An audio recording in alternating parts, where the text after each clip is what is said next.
الصراط المستقيم صراط الذين أنعمت عليهم غير المغضوب عليهم ولا الضالين.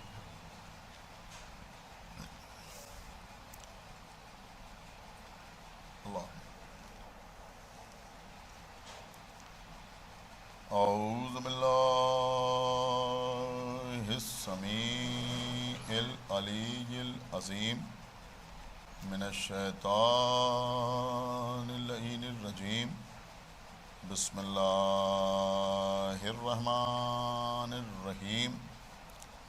الحمد للہ الذی ہدانا لہذا وما كنا لنهتدي لولا أن هدانا الله لقد جاءت رسل ربنا بالحق الصلاة والسلام على صاحب الدين والإسلام والحل والحرام والركن والمقام والصلاة والصيام والسجود والقیام والشریعت والاحکام والحجت والبرہان والمحبت والعرفان والحق والبیان والکتاب والقرآن سیدنا ونبینا وشفیعنا ومولانا ومولا الثقلین جد الحسن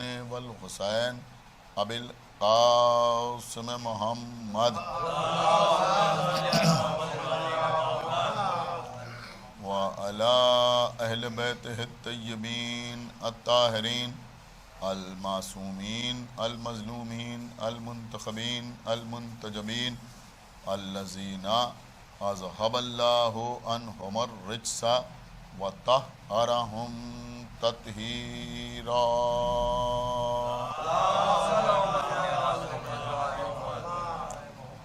وَلَعْنَةُ اللَّهِ عَلَىٰ أَعْدَائِهِمْ وَقَتْلَتِهِمْ وَغَاصِبِي حُقُوقِهِمْ وَمُنْكِرِي فَضَائِلِهِمْ وَمَصَائِبِهِمْ أَجْمَعِينَ من الآن إلى يوم الدين. أما بعد فقد قال الله سبحانه تبارك وتعالى في كتابه المجيد وفرقانه الحمید وقوله الحق. بسم اللہ الرحمن الرحیم. فاقم وجهك للدین حنیفا فطرۃ اللہ التی فطر الناس علیہا. صلوات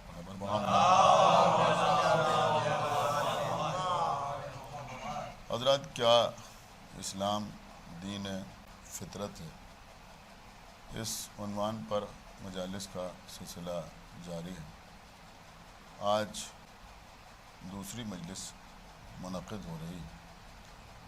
سورہ روم کی 30ویں آیت 30واں سورہ ہے اور 30ویں آیت، جس میں خالق کائنات ارشاد فرما رہا ہے کہ لہٰذا تم یکسوئی کے ساتھ، توجہ کے ساتھ دین حنیف کی طرف راغب ہو جاؤ اور اللہ کی بنائی ہوئی اس فطرت پر عمل کرو جس پر اللہ نے تمام انسانوں کو پیدا کیا. دیکھیے، فطرت کے سلسلے میں اور اسلام دین فطرت ہے. ایک پیغمبر اسلام کی حدیث مشترک ہے مسلمانوں کے تمام فرقوں میں کہ پیغمبر اسلام نے یہ ارشاد فرمایا کہ ہر بچہ فطرت اسلام پر پیدا ہوتا ہے. بعد میں اس کے ماں باپ، اسے پالنے والے اسے یہودی یا عیسائی یا پھر اپنے مذہب کے اعتبار سے کچھ بھی بنا دیتے ہیں. لیکن آج کی مجلس میں آپ کی خدمت میں یہ عرض کرنا چاہوں گا کہ اس کا مطلب کیا ہوا کہ ہر بچہ فطرت اسلام پر پیدا ہوتا ہے. دیکھیں، جو چیز انسان کی فطرت میں پائی جاتی ہے اس کے لیے کسی کو کچھ سمجھانے کی ضرورت نہیں ہوتی، کچھ بتانے کی حاجت نہیں ہوتی۔ اگر ہر بچہ فطرت اسلام کو پیدا ہوتا ہے تو پھر اللہ نے آدم سے لے کے خاتم تک یہ جو 1,24,000 انبیاء دنیا میں بھیجے، 313 رسول آئے، اور ہر نبی نے اپنی امت کے درمیان تبلیغ کی، اللہ نے صحیفے نازل کیے، زبور، توریت، انجیل اور قرآن جیسی کتابیں بھیجی، انبیاء نے مصائب اٹھائے، مصیبتیں برداشت کیں، اور لوگوں کے درمیان اسلام کی تبلیغ کی اور لوگوں کو دین کی طرف آنے کی دعوت دی۔ تو جن معنی میں عام طور پر لوگ سمجھتے ہیں، اگر وہی سمجھ لیا جائے کہ ہر بچہ فطرت اسلام پہ پیدا ہوتا ہے، تو پھر میں سمجھتا ہوں کہ نہ کسی نبی کو بھیجنے کی ضرورت ہے، نہ کسی رسول کے آنے کی ضرورت ہے۔ ایک صلوات پڑھے اس کا مطلب کیا ہے، اس کا مفہوم کیا ہے، اس کو سمجھنے کی ضرورت ہے۔ میں ابھی یا کل آپ کی خدمت میں اس کو عرض کروں گا، لیکن اس سے پہلے میں آپ کی خدمت میں عرض کروں کہ عام طور پر فطرت کا جو مفہوم لوگوں کے ذہن میں ہے وہ کیا ہے۔ مثلا بہت آسان بات آپ کی خدمت میں عرض کر رہا ہوں جس سب کی سمجھ میں آ جائے کہ بیٹے کی محبت ماں کی فطرت میں داخل ہے، اس سے دنیا میں کسی کو انکار نہیں۔ اب ذرا آپ غور فرمائیں کہ تمام انبیاء دنیا میں آئے تبلیغ دین کے لیے۔ تبلیغ دین کا مطلب صرف یہ نہیں ہے کہ نماز یا روزے یا حج یا زکوٰۃ کی تبلیغ کی جائے، بلکہ اخلاقیات کے درس بھی انبیاء نے دیے، اٹھنے بیٹھنے کا طریقہ بتایا، چلنے پھرنے کے آداب سمجھائے، اگر پانی پیو تو کیسے پیو، کھانا کھاؤ تو کیسے کھاؤ۔ غور فرمانے اب پیغمبر اسلام اور معصومین کی تمام احادیث اس سلسلے میں ہمارے سامنے ہیں۔ آپ کو قرآن مجید کی آیات میں اطاعت والدین کے سلسلے کے احکامات مل جائیں گے، آپ کو ائمہ طاہرین یا پیغمبر اسلام کی احادیث میں اس قسم کی نہ معلوم کتنی حدیثیں ملیں گی کہ مثلا ماں باپ کے چہرے کی طرف دیکھنا عبادت ہے، ماں باپ کا احترام کرو، جو آنکھ پدر ہے وہ جنت میں نہیں جا سکتا۔ ان مفاہیم کی نہ معلوم کتنی حدیثیں آپ کو مل جائیں گی، اور میں سمجھتا ہوں کہ صرف مسلمانوں میں نہیں بلکہ دیگر مذاہب کی کتابوں میں بھی اس قسم کے احکامات آپ کو مل جائیں گے۔ لیکن اگر آپ ڈھونڈیے، تلاش کیجئے، تو آپ کو کوئی ایک آیت یا کوئی ایک حدیث ایسی نہیں ملے گی کہ جس میں ماں کو یہ حکم دیا جائے کہ تم بیٹے سے محبت کرو۔ ایک صلوات پڑھیں پر محمد و آلہ، ایک صلوات اور پڑھیں پر محمد و آلہ۔ دیکھیں خدا جانے آپ میری بات سمجھ رہے ہیں یا نہیں سمجھ رہے ہیں، میں کیا عرض کر رہا ہوں کہ کبھی ماں کو یہ حکم نہیں دیا گیا کہ تم بیٹے سے محبت کرو، بیٹے کی تربیت کرو، یہ حکم مل سکتا ہے، بیٹے کو یہ سکھاؤ یہ حکم مل سکتا ہے، یہ پڑھاؤ یہ حکم مل سکتا ہے، لیکن کسی ماں کو یہ حکم دیا جائے کہ تم اپنے بیٹے سے محبت کرو، ایسا حکم آپ کو نہ قرآن میں ملے گا نہ کہیں حدیث میں ملے گا۔ کیوں کہ بھئی یہ حکم دینے کی ضرورت اس لیے نہیں ہے کہ بیٹے کی محبت، اولاد کی محبت ماں کی فطرت میں شامل ہے، اور چونکہ یہ شامل فطرت ہے لہٰذا ہر ماں کو اپنے بچے سے محبت ہوتی ہے، اور اس میں نہ دین کی کوئی قید ہے نہ مذہب کی کوئی قید ہے۔ کسی بھی مذہب سے تعلق رکھنے والی ماں ہو اسے اپنے بچے سے محبت ضرور ہوتی ہے، یہ بات سمجھ لیجیے، اسے اپنے بچے سے محبت ضرور ہوتی ہے۔ میں ایک جملہ آپ کی خدمت میں عرض کر رہا ہوں کہ انتہا یہ ہے کہ ماں کو اپنے نالائق بیٹے سے بھی محبت ہوتی ہے۔ ایک صلوات پڑھیں پر محمد و آل محمد، ایک صلوات اور پڑھ دیں پر محمد۔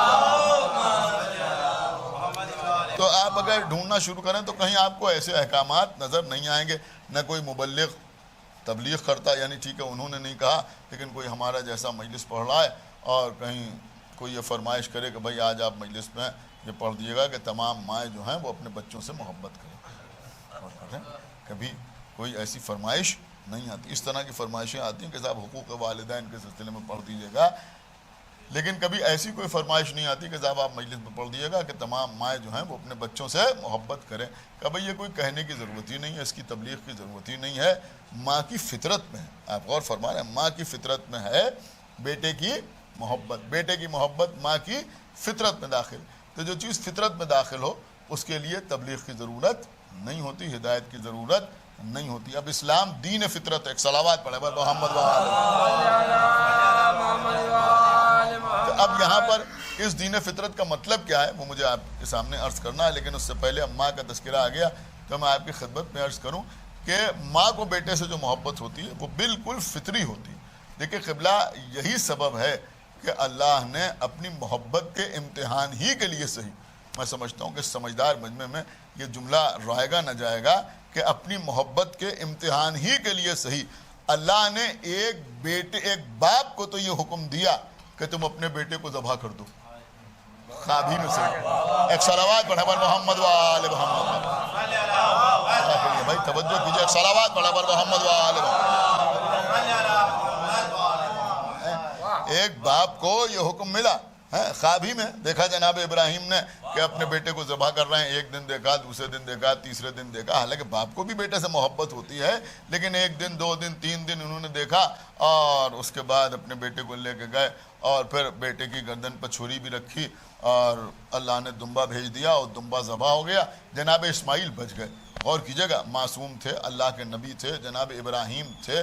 دیکھیں یہ موضوع جو ہے اس کا ایک گہرا تعلق جناب ابراہیم سے بھی ہے. انشاءاللہ کل یا پرسوں یا کسی دن مجلس میں آپ کی خدمت میں عرض کروں گا, اس لیے کہ اگر آپ نے غور کیا ہو بڑا سخت موضوع ہے ہمارے جیسے ذاکرین کے لیے کہ کیا اسلام دین فطرت ہے. لیکن جو آیت کا ٹکڑا میں نے آپ کی خدمت میں, یا جو 2 ٹکڑے روزانہ میں آپ کی خدمت میں پیش کر رہا ہوں, اس میں پہلے ٹکڑے میں دین حنیف کا تذکرہ ہے اور دوسرے ٹکڑے میں دین فطرت کا تذکرہ ہے. آپ غور فرما رہے ہیں, اس کا مطلب یہ ہوا کہ جو دین فطرت ہے وہی دین حنیف ہے. ایک صلوات پڑھا پر محمد وآل محمد. وہی دین. ابھی میں اس کو آپ کی خدمت میں عرض کروں گا, لیکن اس وقت ماں کا تذکرہ آ گیا تو میں عرض کروں کہ ماں بیٹے سے جو محبت کرتی ہے یہ ماں کی, یہی عرض کر رہا تھا, ماں کی فطرت میں داخل. اس کے لیے نہ قرآن کی کسی آیت کی ضرورت ہے, نہ رسول کی کسی حدیث کی ضرورت ہے, نہ ائمہ کے کسی قول کی ضرورت ہے, نہ کسی مبلغ کی تبلیغ کی ضرورت ہے, نہ کسی واعظ کے واعظ کی ضرورت ہے, نہ رائے, نہ مشورہ, نہ حکم. غور فرما رہے ہیں, اب سارے احکامات دیے جاتے ہیں لیکن کبھی کسی ماں کو یہ حکم نہیں دیا گیا. اور اللہ نے بھی باپ کو تو حکم دیا کہ تم اپنے بیٹے کو ذبح کر دو ہماری راہ میں, خوابی میں صحیح, لیکن کبھی کسی ماں کو اللہ نے اس طرح کا کوئی حکم نہیں دی. سمجھ رہے ہیں. اور وہاں بھی جناب ابراہیم نے تقیہ اختیار کیا اور ماں سے اس مسئلے کو چھپایا. یہ نہیں کہا کہ میں تمہارے بیٹے کو ذبح کرنے کے لیے لے جا رہا ہوں. اب ہو سکتا ہے جو حضرات یہاں بیٹھے ہوئے ہیں, چند حضرات, یا جو لوگ آن لائن مجلس کو سماعت فرما رہے ہیں, کسی کے ذہن میں یہ بات آ رہی ہو کہ یہ آپ نے کیا پڑھ دیا, قرآن مجید میں آپ کی بات کا جواب موجود ہے. ہم نے کہا کیا موجود ہے؟ کہا اللہ کہہ رہا ہے کہ ہم نے موسیٰ پر وحی کی. موسیٰ, ایک صلوات پڑھے پر محمد وآل محمد. میں کوئی پہلو چھوڑنا نہیں چاہتا جہاں تک میرا ذہن ساتھ دیتا ہے اور جہاں تک میری سمجھ میں بات آتی ہے. اب سب کو سمجھنے کا دعویٰ بھی میں نہیں کرتا, عقل کل ہونے کا. تو بہرحال جناب موسیٰ کی ماں کو اللہ نے وحی کی. کیا وحی کی, کیا حکم دیا کہ اپنے بیٹے کو ایک صندوق میں رکھ کے دریا کے حوالے کر دو. اب ہو سکتا ہے کوئی کہے صاحب یہ بھی کام آسان تھوڑی ہے کہ بیٹے کو صندوق میں بند کیا جائے اور بند کر کے دریا کے حوالے کیا جائے. دیکھیے اس مسئلے بھی کو سمجھیے, اس میں اور جناب ابراہیم والے واقعے میں زمین آسمان کا فرق ہے. اس میں اور اس میں زمین آسمان کا فرق ہے. پہلی بات تو یہ سمجھیے کہ یہ جناب موسیٰ کی ماں اس لائق تھی کہ اللہ نے ان کو وحی کی. ایک صلوات پڑھا پر محمد وآل محمد. اس لائق. دیکھیں قبلہ بہت سے مسائل اس سے حل ہو جاتے ہیں, بہت سے معاملات اس سے سمجھ میں آتے ہیں. ایک تو سب سے پہلی بات تو یہ سمجھ میں آتی ہے کہ کسی کو مرکز وحی قرار دینے کے لیے اس کا نبی ہونا ضروری نہیں ہے. ایک صلوات اور پڑھا پر محمد وآل محمد. اس کا نبی ہونا ضروری نہیں ہے. اللہ نے جناب موسیٰ کی ماں پر وحی کی. یہی قرآن مجید کے الفاظ ہے کہ ہم نے موسیٰ کی ماں پر وحی کی. کیا وحی کی کہ تم اپنے بیٹے کو ایک صندوق پر رکھو اور دریا کے حوالے کر دو. لیکن دیکھیے یہاں بھی مسئلہ اور ہے, اس حکم کا تعلق بھی ماں کی فطرت ہی سے ہے. میرے خیال میں آپ سمجھ گئے. وہ ابراہیم والا مسئلہ الگ ہے اور یہ مسئلہ الگ ہے. وہاں ان کو قربانی کے لیے حکم دیا جا رہا ہے کہ تم اپنے بیٹے کو ذبح کر دو, اور ان کو یہ حکم دے رہا ہے کہ اپنے بیٹے کو دریا کے حوالے کر دو. تو اب ظاہر سی بات ہے کہ جناب موسیٰ کی ماں, چونکہ ان پر اللہ کی وحی نازل ہو رہی ہے, تو بہرحال اللہ پر جو ان کا یقین ہے اس کا اندازہ اس بات سے لگایا جا سکتا ہے. اور حالات یہ ہیں کہ فرعون ہر پیدا ہونے والے بچے کو قتل کر دیتا ہے. جو بچہ پیدا ہوتا ہے اس کو فرعون قتل کر دیتا ہے. جو بچہ پیدا ہوا فرعون نے اسے قتل کر دیا, اور بیٹوں کو قتل کر دیتا تھا اور بیٹیوں کو چھوڑ دیتا تھا. یہ قرآن میں ایک جگہ نہیں, میرے خیال ہے کئی جگہ اس بات کا تذکرہ اللہ نے کیا ہے کہ فرعون قتل کر دیتا تھا, تمہارے بیٹوں کو قتل کر دیتا تو تمہاری بیٹیوں کو چھوڑ دیتا تھا. تو یہ عالم تھا. اب ایسے عالم میں جناب موسیٰ دنیا میں تشریف لائے. تو اب جب جناب موسیٰ دنیا میں تشریف لائے تو ماں کی فطرت تھی, پریشان ہو گئی. غور فرمانے, اب پریشان ہو گئی کہ اب کیا کریں. تو اب کوئی راستہ سمجھ میں نہیں آ رہا تھا. اب یہی سمجھ نہیں تھی کہ کب دق الباب ہوگا اور کب سپاہی آئیں گے اور اس بچے کو اٹھا کے لے جائیں گے, سمجھ رہے ہیں, اور لے جانے کے بعد اس کو قتل کر دیں گے. تو اب یہ ساری باتیں جو تھیں جناب موسیٰ کے ماں کے ذہن میں موجود تھی. اسی وقت اللہ کا حکم آیا کہ تم اپنے بیٹے کو صندوق پر رکھ کے دریا کے حوالے کر دو. اس کا مطلب یہ ہوا کہ قربانی کے لیے حکم نہیں آیا, موسیٰ کے تحفظ کے لیے حکم آیا. صلوات پڑھا بر محمد وآل محمد, ایک صلوات اور پڑھ دے بر محمد وآل محمد. یہ حکم جو آ رہا ہے یہ کاہے کے لیے آ رہا ہے؟ یہ حکم اس لیے نہیں آ رہا ہے, بلکہ یہ حکم اس لیے آ رہا ہے کہ بھئی اس راستے سے تمہارا بچہ بچ جائے گا. تو اب ان کے سامنے کوئی راستہ ہی نہیں ہو, اللہ کا حکم آیا تو انہوں نے صندوق پر رکھا اور موسیٰ کو دریا کے حوالے کر دیا. اور اس کے بعد اس صندوق کو لے کے پانی چلا اور پھر فرعون کے دربار کے قریب پہنچ گیا. اور یہ اللہ کا انتظام تھا کہ اس نے فرعون ہی کے گھر میں,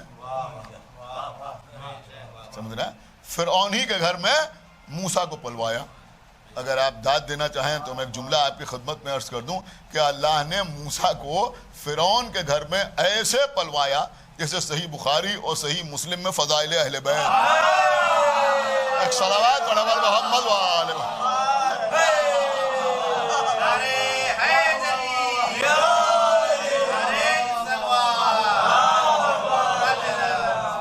بالکل, ایک صلوات اور پڑھ دے بر محمد وآل محمد. دیکھیں قبلہ, اگر آن لائن یہ مجلس نہ ہو رہی ہوتی تو کافی ریسٹ ملتا یہ جملہ کہنے کے بعد. ایک صلوات اور پڑھے بر محمد وآل محمد. یعنی میں سمجھتا ہوں کہ بڑا زبردست شعراء اور ذاکرین کا امتحان ہے یہ آن لائن مجالس, لیکن بہرحال نہیں سے ہاں ہے. آپ حضرات سماعت فرما رہے ہیں, ورنہ مسجد پڑھان میں مجلس ہو رہی ہوتی تو رنگ ہی کچھ اور ہوتا. لیکن میں کوشش کر رہا ہوں کہ میٹر میں کوئی کمی نہ ہو اور آپ کی خدمت میں یہ بات عرض کر دوں. تو میں عرض یہ کر رہا تھا کہ ماں کی فطرت میں شامل ہے بیٹے کی محبت. اب آپ اپنے گھر میں اس بات کو ملاحظہ فرما سکتے ہیں. یہ جو نوجوان یہاں بیٹھے ہوئے ہیں, خداوند عالم ان کی ماؤں کو سلامت رکھے. میں عرض کروں, دیکھیے یہاں جائز اور ناجائز اور حلال اور حرام ان ساری باتوں سے الگ ہٹ کے کوئی فتویٰ اس میں نہ دیکھے کہ کس نے کیا لکھا ہے اور کس نے کیا فتویٰ دیا ہے اور کوئی کہے صاحب حرام تو نہیں ہے. یہ سب باتیں نہیں, بلکہ آپ غور فرمائیے, کبھی اگر آپ کی ماں با حیات ہیں اور آپ کے سامنے بیٹھی ہوئی ہیں تو آپ ایک سفید چادر پیر سے سر تک اوڑھ لیجیے اور سیدھے سیدھے لیٹ جائیے. آپ کو پتہ چل جائے گا ماں کی محبت کیا ہے. دیکھیں یہاں جو عزت دار گھرانوں کے لوگ بیٹھے ہوئے ہیں وہ میری بات کی تصدیق کریں گے کہ اگر ماں کے سامنے ایک چادر آپ سر سے اوڑھ کر بالکل سیدھے سیدھے لیٹ جائیے, کسی کے سامنے لیٹ جائیے, کسی پر اثر نہیں ہوگا. سمجھ رہا, دوستوں کے سامنے لیٹ جائیے, احباب کے سامنے لیٹ جائیے, کسی پر کوئی اثر نہیں ہوگا. لیکن اگر ماں کے سامنے آپ اس طرح لیٹ جائیے, یعنی میں تجربے کی بات آپ کی خدمت میں عرض کر رہا ہوں کہ اکثر بچپنے میں مزاح کے طور پر ایسا کام کیا تو ماں نے فوراً آگے بڑھ کے چہرے سے چادر ہٹا دی. آپ مجھے بتائیں یہ کیا ہے؟ غور نہیں کر رہے ہیں, یہ کیا ہے؟ یہ صرف ماں کی محبت ہی تو ہے نا. اس کو آپ یہ نہ دیکھیے کہ یہ حلال ہے یا حرام ہے. ایک صلوات پڑھے بر محمد وآل محمد. یہ سب نہیں,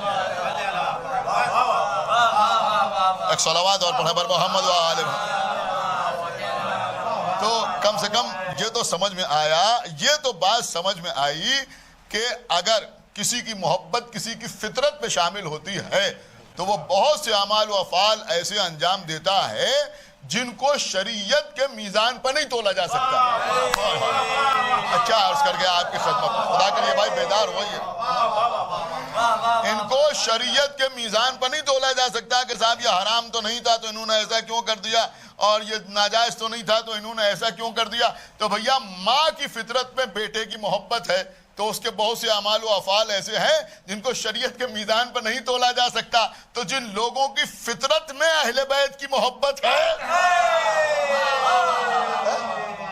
ایک صلوات علی محمد و آل محمد, فطرت. یہ بھی ابھی میں آپ کی خدمت میں عرض کروں گا, ایک صلوات پڑھا پر محمد و آل محمد. لیکن سب کی فطرت میں اہل بیت کی محبت نہیں, سب کی فطرت میں آل محمد کی محبت نہیں ہے. لیکن جن کی فطرت میں آل محمد کی محبت ہے, تو پھر اگر وہ فضائل سن کے خوش ہو جائیں, نعرہ لگائیں, سمجھ رہے ہیں غور فرمانا, فضائل اہل بیت سن کے خوش ہوں, چہرہ کھل جائے, تو اس میں پریشان ہونے کی بات نہیں ہے, اس لیے کہ یہ فطری بات ہے, محبت کا مسئلہ ہے.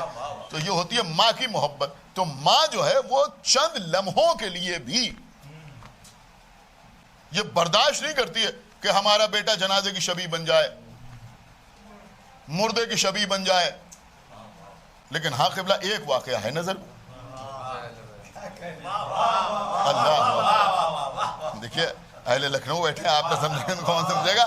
ایک واقعہ ایسا ضرور نگاہ میں ہے. کون سا واقعہ؟ کہ مولا علی نے منبر کوفہ سے آواز دی کہ سلونی سلونی قبل ان تفقدونی, جو پوچھنا ہو وہ پوچھو قبل اس کے کہ تم مجھے کھو بیٹھو. تو ہونا تو یہ چاہیے تھا کہ لوگ پوچھتے کہ یا علی ہم آسمان پر کیسے جائیں, یا علی فضاؤں کے بعد کیا ہے, یا علی یہ زمین کی کشش کیا ہے, سمجھ رہے ہیں, یہ سب پوچھتے. لیکن اس کو پوچھنے کے بجائے لوگوں نے سوچا کوئی ایسا سوال بنایا جائے کہ یہ لاجواب ہو جائیں. لہذا وہاں سے اٹھ کے گئے اور اس کے بعد ایک بڑھیا کو تیار کیا, اور اس نے کہا تم اپنے بیٹے کو یہ رقم لے لو, اپنے بیٹے کو کچھ دیر کے لیے جنازے کی شبیہ بنا دو.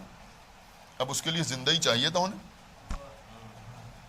کچھ دیر کے لیے جنازے کی شبیہ بنا دو, اور ہم اس کو لے کے مولا علی کے پاس جائیں گے. دیکھیں ہزاروں مرتبہ آپ کو سنا ہوا واقعہ ہے, صرف ایک جملہ عرض کرنا چاہ رہا ہوں کہ ہم اس کو لے کے علی کے پاس جائیں گے, کہیں گے یا علی آپ اس کی نماز جنازہ پڑھا دیجئے. اور جب مولا علی نماز جنازہ پڑھا دیں گے تو ہم کہیں گے آپ کہتے تھے میں آسمان کی باتیں زیادہ جانتا ہوں اور چادر کے نیچے کی بات نہیں جانتے, اور تمہارا بیٹا اٹھ کے بیٹھ جائے گا. اب سارا واقعہ چھوڑیے عزیزوں, بڑھیا تیار ہو گئی. دیکھیں یہ اتنی دیر کی محنت اسی لیے تھی. ایک صلوات پڑھا پر محمد و آل محمد. غور کیجئے عزیزوں, بڑھیا تیار ہو گئی. اب بھئی ہم کو تو اسی پر حیرت ہوتی ہے نا کہ بڑھیا تیار ہو گئی. آپ یقین مانیں ہم اہل بیت کے چاہنے والے ہیں, مولا علی کے اختیارات پر عقیدہ اور یقین رکھنے والے ہیں. ہمیں ذرا سی حیرت نہیں ہوتی کہ وہ مر کیسے گیا, کوئی حیرت نہیں ہوتی, کوئی حیرت ہی ہمیں نہیں ہوتی کہ وہ مر کیسے گیا. اس لیے کہ تاریخ ہمارے سامنے نہ معلوم کتنے لوگ علی سے جل جل کے مرتے رہے, کتنے لوگ مرتے رہے, تو وہ بھی مر گیا. تو ہمیں کوئی حیرت ویرت نہیں ہوتی, حیرت پورے واقعے میں. اور جو مولا علی نے بعد میں ٹھوکر سے جلایا, ہمیں اس پہ بھی حیرت نہیں ہوتی, کوئی حیرت نہیں ہوتی. اس لیے کہ جب جناب عیسیٰ مردے جلا سکتے ہیں تو مولا علی کیوں نہیں جلا سکتے, کوئی حیرت نہیں ہوتی. اور رسول اللہ نے فرمایا تھا کہ اگر علی نہ ہوتے تو میری بیٹی فاطمہ کا کوئی کفو نہ ہوتا. نہ معلوم کتنی بار ہماری ماں نے ہماری محبت میں ہمارے بیمار ہونے پر بی بی سیدہ کی کہانی مانی اور اس کے بعد گھر میں سنی گئی. ظاہر سی بات ہے کہ ہر گھر کا یہ مزاج نہیں ہوتا, عزت دار گھروں میں ایسے واقعات ہوتے ہیں. ایک صلوات پڑھا پر محمد و آل محمد. عزت دار گھر ہر جگہ تھوڑی, ارے کہ مقدر میں یہ سب کہاں ہے. ایک صلوات پڑھا پر محمد و آل محمد. کتنی بار ایسا ہوا, ایک بار تھوڑی, دو بار تھوڑی, نہ معلوم کتنی بار ہوا ہوگا. یہاں جتنے حضرات بیٹھے ہیں مجھے بتائیں شاید ہی کوئی ایسا ہو کہ جس کو اس کا تجربہ نہ ہو. انہوں نے کہا ہم بہت بیمار پڑ گئے اور سب سے پہلے ماں نے بی بی سیدہ کی کہانی مان لی کہ بچہ ہمارا اچھا ہو جائے گا تو ہم بی بی زہرا کی کہانی سنیں گے. تو وہ کہانی آپ نے سنی ہے, تو اس میں بھی کیا ہوا, بی بی زہرا صلوات اللہ السلام علیہ کے اعجاز سے وہ دلہن جو مر گئی وہ زندہ ہو گئی، تو مولا علی بی بی زہرا کے کفو ہیں، تو اگر وہ اس کو زندہ کر سکتی ہیں تو یہ بھی زندہ کر سکتے ہیں۔ تو اس واقعے میں جن چیزوں پر دوسروں کو حیرت ہوتی ہے اس پر کم سے کم ہمیں بالکل حیرت نہیں ہوتی، نہ تو اس کے مرنے پر حیرت ہوتی ہے اور نہ اسے دوبارہ اس کے زندہ ہونے پر حیرت ہوتی ہے۔ حیرت بالکل نہیں ہوتی۔ حیرت کس بات پہ ہوتی ہے؟ حیرت اسی پہ ہوتی ہے کہ بڑھیا تیار کیسے ہو گئی۔ بھائی بیٹے کی محبت ماں کی فطرت پہ داخل ہے۔ بیٹے کی محبت، دیکھیں میں آج کی مجلس میں فقط فطرت ہی کو سمجھانا چاہتا ہوں، اس سے بہتر کوئی اور طریقہ نہیں ہے فطرت کو سمجھنے کا، کہ بیٹے کی محبت ماں کی، حالانکہ اور بہت سی مثالیں تھیں لیکن یہ سب سے خوبصورت مثال ہے۔ بیٹے کی محبت ماں کی فطرت میں داخل ہے، تو کوئی اور ماں یہ برداشت نہیں کرتی۔ اگر ہم اپنے چہرے سے چادر اوڑھ لیں تو ماں کھینچے لے رہی ہے، اور یہ بڑھیا تیار ہو گئی اور اپنے بیٹے کو جنازے کی شبیہ بنا دیا اور لے کے چلی آئی۔ تو عزیزوں اس واقعے سے ایک بات تو ضرور ہماری سمجھ میں آئی کہ جب لوگوں کے دل میں علی کی دشمنی پیدا ہوتی ہے تو وہ غیر فطری عمل کرنے لگتے ہیں۔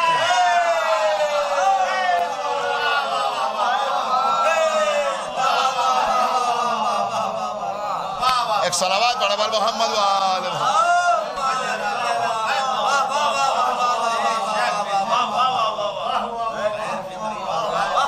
ایک صلوات اور پڑھ دے بر محمد وآل محمد۔ اور میں نے جو نکتہ آپ کی خدمت میں پیش کیا اس کی تائید میں پیغمبر اسلام کی حدیث بھی موجود ہے۔ صلوات پڑھے بر محمد وآل محمد، کہ پیغمبر اسلام نے فرمایا کہ اس طرح کا فعل انجام دینے والا علی کی محبت کرنے والا نہیں ہو سکتا۔ یہ پیغمبر اسلام کا قول ہے۔ بہرحال سنیے عزیزوں، میں بات کو تھوڑا سا آگے بڑھا دوں۔ اب یہ ماں کی بیٹے سے محبت، اب یہ ذکر آ گیا تو آئیے آج مجلس اسی کے اوپر تمام ہو جائے کہ ماں کی بیٹے سے محبت، ماں کو بیٹے سے کیسی محبت ہوتی ہے۔ دیکھیے ہمارے بڑے بڑے علماء نے عصمت کو سمجھانے کے لیے ماں کی مثال دی۔ ہمارے علماء نے، بڑے بڑے جید علماء نے عصمت کو سمجھانے کے لیے اکثر ماں کی مثال دی ہے۔ انہوں نے ماں کی مثال اس طرح سے دی ہے، یہ ایک بالکل الگ بحث ہے اور میرے خیال میں اس موضوع سے بھی اس کا کوئی باقاعدہ تعلق نہیں ہے، لیکن بات آ گئی تو اختصار سے آپ کی خدمت میں عرض کر دوں کہ ہم جو انبیاء یا اہل بیت کی عصمت کے قائل ہیں تو اس کو کبھی کبھی کچھ لوگ یہ کہہ کر معترض ہوتے ہیں، یہ صرف باتیں اور یہ بحثیں جو ہیں بین الناس تو بالکل نہیں ہیں، اس لیے کہ انسانوں میں عام طور پر لوگ اس کو سمجھ بھی نہیں سکتے۔ بین العلماء یعنی علماء کے درمیان اکثر اس قسم کی بحثیں ہوتی ہیں اور وہ یہ کہتے ہیں کہ صاحب اگر اس طرح سے کسی کی عصمت کے ہم قائل ہوں گے، کسی کا معصوم ہونے کے قائل ہوں گے تو یہ اللہ کا جبر کہلائے گا، اور جبر جو ہے وہ روا نہیں ہے۔ تو اس کے جواب میں علماء نے لکھا ہے کہ یہ عصمت جو ہے یہ جبر نہیں ہے، زبردستی نہیں ہے، کسی کا ہاتھ پکڑ کے اس کو گناہ سے روکا نہیں جا رہا۔ غور کیا آپ نے؟ تو اس میں مثال دی ہے ماں کی، اور بڑی قیامت کی مثال دی۔ انہوں نے کہا سامنے آگ روشن، یہی مثال دی ہے تقریباً سارے علماء نے کہ سامنے آگ روشن ہے اور ماں کی گود میں بچہ ہے، ماں کی گود میں بچہ ہے۔ کسی شخص سے پوچھا جائے کہ ماں اپنے بچے کو اس آگ میں ڈال سکتی ہے؟ ڈال سکتی ہوں؟ کہ نہیں ڈال سکتی۔ بہت توجہ آپ حضرات کی، کہ ڈال سکتی ہے؟ کہ نہیں ڈال سکتی۔ کیوں نہیں ڈال سکتی؟ کس لیے نہیں ڈال سکتی؟ غور کیا آپ نے؟ چھوٹا سا بچہ آغوش میں لیا ہے، اس کے ہاتھوں میں، دیکھیں سمجھیے عصمت کو کیسے سمجھایا گیا ہے۔ بہت توجہ آپ حضرات کی چاہتا ہوں کہ کیسے سمجھایا گیا۔ میں نے کہا بھائی بچہ چھوٹا ہے، ماں کی آغوش میں ہے، ماں کے بازوؤں میں، اس کے ہاتھوں میں یہ قوت ہے کہ وہ اس کو اٹھائے اور آگ میں ڈال دے، ہے یا نہیں؟ اور کوئی روکنے ٹوکنے والا بھی نہیں ہے، کوئی اور موجود بھی نہیں ہے، لیکن پھر آپ کیوں کہہ رہے ہیں کہ ماں بچے کو آگ میں نہیں ڈال سکتی؟ کہ اس لیے کہہ رہے ہیں کہ ماں ایسا نہیں کر سکتی۔ تو کیوں نہیں کر سکتی؟ سن رہے آپ یا نہیں سن رہے؟ کیوں نہیں کر سکتی؟ یعنی اس کے پاس قوت ہے، طاقت ہے، پھر بھی ایسا کیوں نہیں کر سکتی؟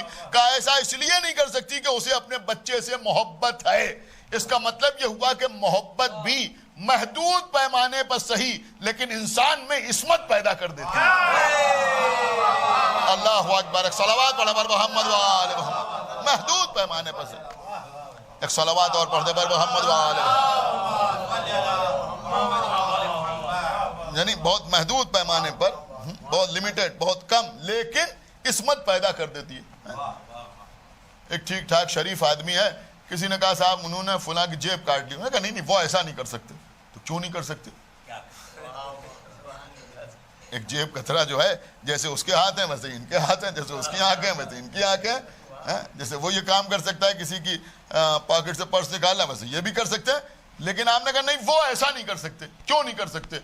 اس لیے نہیں کر سکتے کہ آپ جانتے ہیں کہ وہ شریف آدمی ہیں. اس کا مطلب یہ ہوا کہ یہ شرافت جو ہے وہ ان کے مزاج میں محدود پیمانے پر عصمت پیدا کر رہی ہے. اور کی جگہ جو میں عرض کر رہا ہوں، خدا کے لیے بہت توجہ آپ حضرات کی. لیکن سب سے بڑی مثال جو دی گئی ہے وہ ماں کی دی گئی ہے کہ بھئی ماں کی یہ عصمت ہی تو ہے کہ آپ کہہ رہے ہیں کہ وہ ایسا نہیں کر سکتی. کیوں نہیں کر سکتی؟ کہ اس لیے کہ ماں کو بیٹے سے محبت ہوتی ہے، اور چونکہ ماں کو بیٹے سے محبت ہوتی ہے لہذا ماں ایسا نہیں کر سکتی، ماں ایسا نہیں کر سکتی. تو علماء نے لکھا کہ یہ محمد و آل محمد جو ہیں، جو ان کی عصمت جو ہے کہ ان سے عصیان نہیں ہو سکتا، یعنی گناہ نہیں کر سکتے، نسیان نہیں ہو سکتا، بھول نہیں کر سکتی، خطا نہیں ہو سکتی، زلل نہیں ہو سکتا. خطا و زلل میں تھوڑا سا فرق ہے. خطا کا مطلب یہ ہے کہ مثلا آپ نے تیر چلایا اور بالکل صحیح طریقے سے آپ نے تیر چلایا، جیسے چلے میں تیر کو جوڑنا چاہیے تھا کمان کے، بالکل اسی طرح سے جوڑا اور نشانہ بھی لیا اور تیر چلایا لیکن وہ نشانے پر نہیں لگا. اس کو کہتے ہیں خطا. اور زلل کا مطلب کیا ہوتا ہے؟ زلل کا مطلب یہ ہوتا ہے کہ ایک اناڑی آدمی نے تیر کمان اٹھایا، جیسے چلانا چاہیے تھا ویسے نہیں چلایا لیکن لگ گیا نشانے پر. صلوات پڑھا محمد و آل محمد. دیکھیے ایسے آسان لفظوں میں شاید سمجھایا نہیں جا سکتا ہے.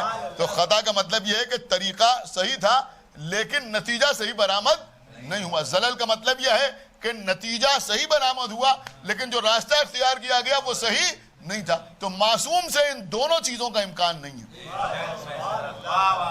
ایک صلوات پڑھا پر محمد و آل محمد. معصوم سے دیکھیں یہ چار چیزیں ہیں، ہمیشہ یاد رکھیے گا. معصوم سے ایک تو عصیان، گناہ نہیں ہوگا، دوسرا نسیان، بھولے گا نہیں، غور کریں، اور خطا اور زلل. اور پھر ہمارے ائمہ جو ہیں وہاں تو ترک اولا بھی نہیں ہے، یعنی جو اولا ہے اس کو بھی نہیں چھوڑ سکتے. ترک اولا کوئی بہت ویسی چیز نہیں ہے. ترک اولا کا مطلب یہی کہ جو اولا ہے، جو بہتر ہے اس کو آپ نے چھوڑ دیا، جو کمتر ہے اس کو آپ نے اختیار کر لیا، حالانکہ مثلا یہ بھی جائز ہے اور وہ بھی جائز ہے، تو اس کو کہتے ہیں ترک اولا. تو معصوم سے اس کا بھی امکان نہیں ہے. تو لوگ کہتے ہیں صاحب اب اس حد تک آپ مانیں گے تو اس سے جبر ثابت ہو جائے گا. نہیں، جبر نہیں ثابت ہوتا. جیسے ماں کے لیے یہ کہا جائے کہ ماں اپنے بچے کو آگ میں نہیں پھینک سکتی، اس سے ماں کا معذور ہونا ثابت نہیں ہوتا بلکہ ماں کی بیٹے سے محبت ثابت ہوتی ہے. کیا سن رہے ہیں آپ؟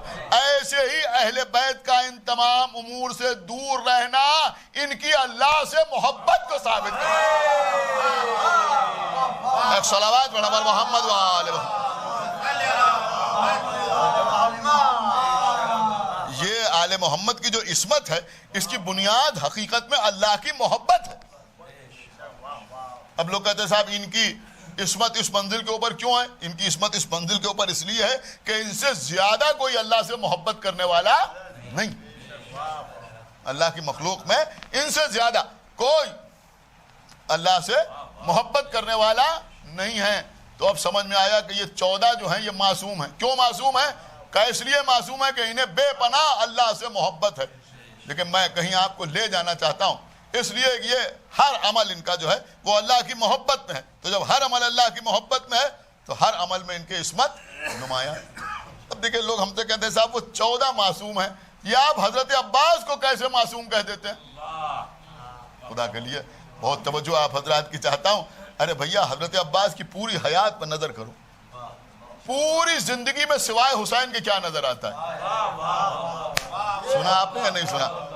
اٹھے تو حسین، بیٹھے تو حسین، چلے تو حسین، سمجھ رہے ہیں آپ؟ جاگ رہے ہیں تو حسین، سو رہے ہیں تو حسین. حسین کے علاوہ کچھ اور نظر ہی نہیں آتا. جو کام کیا امام حسین علیہ السلام کی محبت میں کیا. میں سمجھتا ہوں کہ آج کی اس دوسری مجلس میں ایک عرصے سے یہ خمسہ مجالس منعقد ہو رہا ہے، ایک سب سے بہتر جملہ میں آپ کی خدمت میں عرض کرنا چاہتا ہوں، اور میں سمجھتا ہوں کہ اس جملے کو کوئی رائے گا نہ جانے دے گا کہ لوگ پوچھتے ہیں کہ وہ کیسے معصوم ہیں اور یہ کیسے معصوم ہیں. وہ 14 اللہ کی محبت میں معصوم ہیں اور مولا عباس حسین کی محبت میں معصوم ہیں. صلوات پڑھا پر محمد و آل محمد.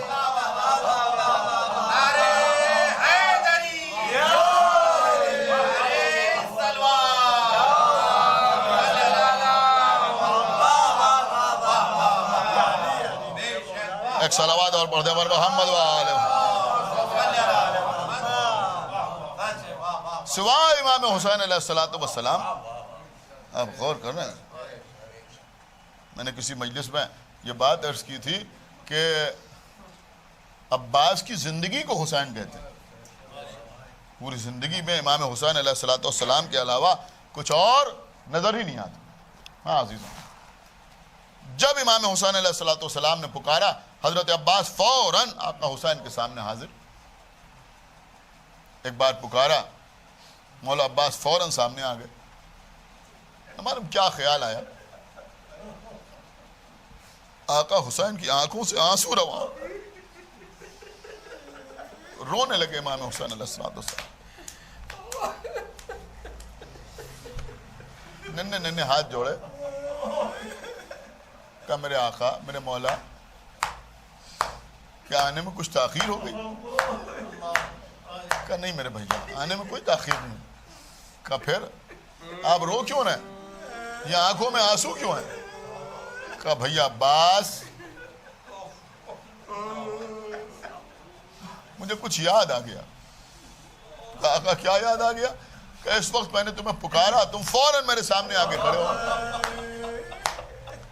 لیکن ایک وقت ایسا آئے گا جب میں تمہیں بار بار پکاروں گا مگر تم نہ آؤ گے. بچپنے کے عالم ہے. واپس اپنے حجرے میں گئے، سوچتے رہا ایسا کیسے ہو سکتا ہے، آقا حسین مجھے پکارے ہوں میں نہ آؤں. کہیں ایسا نہ ہو کہ میں سو جاؤں اور آقا حسین مجھے پکارے. سونا چھوڑ دیا آقا عباس. اس دن پوری رات گزر گئی، ایک لمحے کے لیے نہ سوئے. دوسری رات گزر گئی، نہ سوئے. تیسری رات، چوتھی رات، 7 راتیں گزر گئیں، ایک لمحے کے لیے حسین کا بھائی سویا نہیں.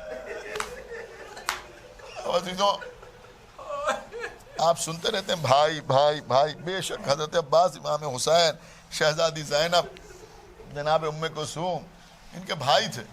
دیکھیں ہم لوگوں کے خاندانوں میں بھی اکثر اس طرح کے حالات ہوتے ہیں، لیکن حضرت عباس اپنے ان بھائی بہنوں سے بہت چھوٹے تھے. تقریباً 25 سال آقا حسین سے چھوٹے تھے، 26 سال امام حسن سے چھوٹے تھے، اور 23 سال اور 21 سال جناب زینب اور جناب ام کلثوم سے چھوٹے تھے. سمجھ رہے ہیں؟ تو اتنا فرق تھا. تو ان بیویوں نے اور ان شہزادوں نے حضرت عباس کو اپنی گود میں اولاد کی طرح پالا تھا. جیسے کوئی اولاد کو پالتا ہے ایسے ہی پالا تھا. یعنی مولا عباس ان کی آغوش میں پل کے بڑے ہوئے تھے. تو اب کتنی محبت ہوگی ان بیویوں کو. اور پھر وہ ساری احادیث اور وہ سارے واقعات ان کے سامنے تھے کہ مولا علی بار بار اشارے کرتے رہتے تھے کہ میرا یہ عباس کربلا کے میدان میں مارا جائے گا. جناب ام کلثوم نے بھائی کو دیکھا اور یہ محسوس کیا کہ میرا بھیا سو نہیں رہا. شہزادی زینب سے کہا کہ کوئی بات ضرور ہے، ایسا لگ رہا ہے کہ کئی راتیں ہو گئی میرا بھیا عباس سویا نہیں. شہزادی زینب نے، اب دیکھیں یہ آل محمد کا گھرانہ ہے، یہاں بتدریج سارے کام ہوتے ہیں. شہزادی زینب نے امام حسین سے کہا، آقا حسین نے کہا میرے بھیا کو بلاؤ. اب عزیزوں بیچ میں آقا حسین بیٹھے ہوئے ہیں، ایک جانب جناب زینب ہے، دوسری جانب جناب ام کلثوم ہے. آقا عباس کو بلایا گیا، سامنے آئے، سر جھکا کے کھڑے ہو گئے. آقا حسین نے کہا بھیا سر اٹھا. عجب نہیں، فرمایا ہو کہ آقا اماں نے منع کیا ہے آپ کے آگے سے. کہا بھیا میں حکم دے رہا ہوں سر اٹھاؤ. اب جو سر اٹھایا تو کیا دیکھا کہ آنکھیں سرخ ہو رہی ہیں، چہرہ زرد ہو رہا ہے. مسلسل جاگنے کی وجہ سے جو کیفیات ہوتی ہیں وہ چہرے کے اوپر نمایاں ہے. کہا بھیا عباس تمہاری ان بہنوں نے مجھے بتایا کہ تم کئی راتوں سے سوئے نہیں ہو. کہا آقا شہزادیوں نے بالکل سچ فرمایا ہے، کئی راتیں ہو گئی میں ایک لمحے کے لیے بھی سویا نہیں. کہا بھیا کوئی پریشانی ہے، کوئی دقت ہے، کیوں نہیں سوئے؟ کہا آقا آپ کے ہوتے ہوئے پریشانی. یہ تو ممکن ہی نہیں ہے، جب آپ موجود ہیں تو پھر پریشانی کیسی؟ کہا بھیا پھر کیوں نہیں سوئے؟ کہا آقا اس دن آپ ہی نے کہا تھا کہ میں تمہیں بلاؤں گا اور تم نہیں آؤ گے، تو میں نے سوچا کہیں ایسا نہ ہو کہ میں سو جاؤں اور آپ مجھے بلائیں اور میں نہ آ سکوں، لہذا میں نے سونا چھوڑ دیا۔ اذن آقا حسین نے بھائی کو سینے سے لگایا، میرے بھیا وہ وقت مدینے میں نہ آئے گا، وہ وقت کربلا کے میدان میں آئے گا جب تمہارے بازو قلم ہو چکے ہوں گے، اے بھیا نہر کے کنارے تمہارا لاشا پڑا ہوا ہوگا، اے بھیا کبھی میں اکبر کا لاشا اٹھاتے وقت پکاروں گا بھیا عباس، کبھی میں 6 مہینے کے بچے کی قبر بناتے ہوئے پکاروں گا بھیا عباس، اے بھیا جب گلے بخنجر چل رہا ہوگا، جب بھی میں آواز دے رہا ہوں گا بھیا